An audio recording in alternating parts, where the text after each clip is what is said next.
Yan guys, nakikita nyo yan guys. Nakikita nyo yan. Yan. Yan dalag na yan guys. Dalawa yan mga idol. Ayun yung isa sa ilalim guys. No? Yan yung isa. Yan yung hito. Hindi mo na hito. Yung dalag. Gagawin natin. Gataan natin yan mga idol. Hito muna natin bago natin gataan. Yan guys. Kinuha na natin bili na tayo ng nyug. Ayan guys, yung ating nyug mga idol. Hindi ko na sa inyo pakita pagkukudkod kung paano. Mamaya na pagluluto mga idol ko, ha? Ayan guys, nalinisan na natin mga idol. Hiwa-hiwain na lang natin yan. Ayan guys, ito na muna natin. Bago natin gagataan. Magkakain pa tayo ng nyug guys. Ayos, Tapos na yung isang salang. Ayan naman guys, ang last. Tayo magkakayod ng nyug mga idol. Ayan guys, kakayod na tayo mga idol. Hindi ko na sa inyo pakita pagkayod guys. Basta ayan, alam na nyo, nagkakayod tayo. Ayan guys, tapos ang ating pagkakayod. Gagatain na lang natin yan. Yan mga idol. Nilalim natin yung talong guys. 5 yung binili kong talong. Itira natin yung 2 guys. 3 lang ito guys. Yan guys, nandiyan ang rekado lahat. Ito na lang ang kulang. Ito, ikukan natin yan dyan. Yan, saka natin bubuhusan ng gata mga idol. Yan. Kamada natin yan dyan. Yan mga idol. Ibuhusan natin tong gata. Mag-isa lang ako nagbibideo guys. Kaya, nahihirapan ako. Pasensya na kayo guys. Okay. Ayan guys. Nakasak lang na, hindi natin to tatakpan mga idol kasi ito ay unang gata lang ito, yung liputok guys.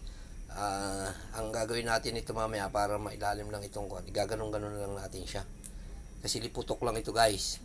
Kasi pag tinakpan natin yan, useless yung ating paggagata, parang hindi kayo naggata pagka tinakpan nyo yan mga idol. Okay, ayan mga idol, nakulo na. Paglambot ng talong yan guys, lulubog na yan dyan sa kuwan, gaganyan-ganyanin lang natin yan mga idol. Unang gata lang to guys. Hindi nyo po pwedeng takpan to guys kasi useless yung paggagata nyo. Kailangan ako lang siya. Ganyan lang. Para paglambot ng talong, kuha yan mga idol. Lulubog din yan.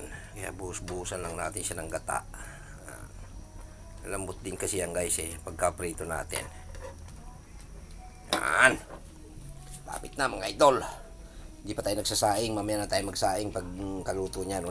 Inuna lang natin ulam guys. Ito yung ating bigas mga idol. Mamaya natin isak lang guys. Bago tayo kakain, unahin lang natin ulam. Yun guys, nakulong. Talagang sarap na yan. Hindi ko na ito inasdan guys kasi nag-asin ako kanina doon sa pinirito ko mga idol. Okay na yung asin na yun. Pangit kasi pag maalat mga idol. Ito guys, sigurado ko sa inyo. Pag medyo akunti lang ang hindi siya maalat, matamis-tamis ang lasa nito mga idol. Tingnan natin guys. Di ba? Sabi ko sa inyo matamis-tamis, grabe ang sarap guys. Tapos lasang-lasa yung sibuyas na Tagalog mga idol. Grabe ang sarap. Nahuli mga idol yung sili. Nalimutan ko guys. Nalihuli, nilagyan ko na. Habol pa naman. Wow. Medyo kuwan yung ilalim, nakuha na. Diba okay naman na.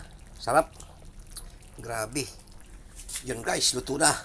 Magluluto na lang tayo ng kanin mga idol. Tapos maglalagay tayo sa baunan ng ilang konting kuwan. Kasi mayroong nanghihingi mga idol. Ilagyan natin siya dito guys.